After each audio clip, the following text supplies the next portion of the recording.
Welcome to Visual Fractions. Today, we're diving into how to convert the decimal 0.9 into a fraction. Let's start with our decimal, 0.9. Notice there is one digit to the right of the decimal. This places it in the tenths position.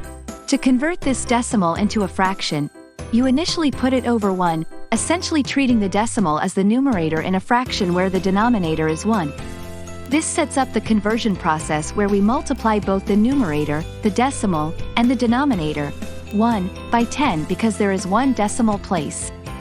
So, 0.9 times 10 gives us 9, and 1 times 10 gives us 10. This translates 0.9 to the fraction 9 over 10. And there you have it. The decimal 0.9 when converted to a fraction equals 9 tenths. This fraction is in its simplest form and cannot be further simplified. If you found this tutorial helpful, remember to smash that like button and subscribe to Visual Fractions for more practical math insights. Thanks for watching.